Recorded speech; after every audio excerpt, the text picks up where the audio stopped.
मुजफ्फरपुर के माड़ीपुर स्थित एक होटल में राष्ट्रीय सांख्यिकी कार्यालय मुजफ्फरपुर के तत्वावधान में क्षेत्रीय प्रशिक्षण सम्मेलन का आयोजन किया गया। इस अवसर पर राष्ट्रीय सांख्यिकी कार्यालय के संयुक्त निदेशक राजीव प्रियदर्शी समेत अनेक अधिकारी, कर्मचारी एवं प्रशिक्षणार्थी उपस्थित थे। प्रस्तुत है इसकी एक झलक। भारत सरकार की मिनिस्ट्री ऑफ स्टैटिस्टिक्स और प्रोग्राम इम्प्लीमेंटेशन विभिन्न सब्जेक्ट पर सैंपल सर्वे करवाती है। इस बार जो हम इकट्ठा हुए हैं वो आसूस सर्वे है, एनुअल सर्वे ऑफ अनकॉर्पोरेटेड इंटरप्राइजेज़ का सर्वे, और उसके लिए सर्वे का आयोजन भारत सरकार के द्वारा अक्टूबर 2022 से सितंबर 2023 के बीच में करवाया जाएगा, और उसके संदर्भ में इस ट्रेनिंग प्रोग्राम का आयोजन किया जा रहा है। इस ट्रेनिंग प्रोग्राम में हम अपने सारे फील्ड ऑफिसर्स को ट्रेन करते हैं। जो फील्ड में जो प्राइमरी सर्वेयर हैं और जाकर फील्ड में डाटा सेलेक्टेड सैंपल्स पर डाटा कलेक्ट करते हैं।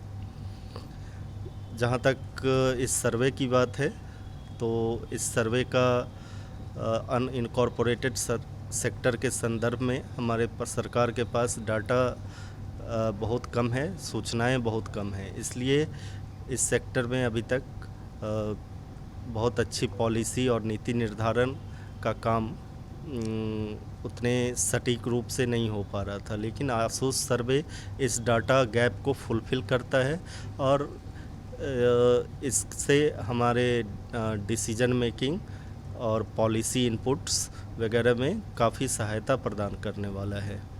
जैसा कि विदित है कि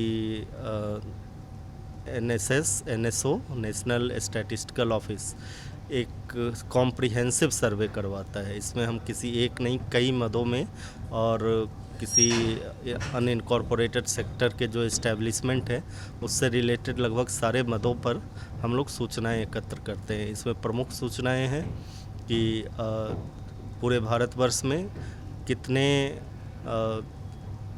एस्टेब्लिशमेंट हैं जो अनइनकॉर्पोरेटेड सेक्टर में हैं, इसका एक एस्टिमेशन आएगा। इसके अलावा उसमें कितने एम्प्लॉयमेंट है, इसका एक एस्टिमेशन आएगा। वो किस प्रकार का है, ऑन अकाउंट है। ऑन अकाउंट का मतलब हुआ कि वो अपना ही काम करते हैं या फिर एक एस्टेब्लिशमेंट है। तो इस तरीके का कि उसका ऑपरेशनल कैरेक्टर क्या है, इसके बारे में हम सूचनाएं एकत्र करते हैं। इसके अलावा उनका वो मैन्युफैक्चरिंग है या ट्रेडिंग है या अदर सर्विसेज है, किस सेक्टर में काम कर रहा है, इसके बारे में हम सूचनाएं एकत्र करते हैं। इसके अलावा उनके प्रॉफिट लॉस, फिक्स्ड एसेट जैसे जो बैलेंस शीट से रिलेटेड पूर्ण सूचनाएं हैं। इस सूचनाओं के प्राइस क्या है, इस्टेब्लिशमेंट को ऑटोनॉमी नहीं भी हो सकता है, नहीं होता है ऑपरेशन में, फिनेंशियल ये सब चीज़ ऑटोनॉमी नहीं होता है, लेकिन इंटरप्राइज को ऑटोनॉमी होता है। यही दोनों में डिफरेंस है।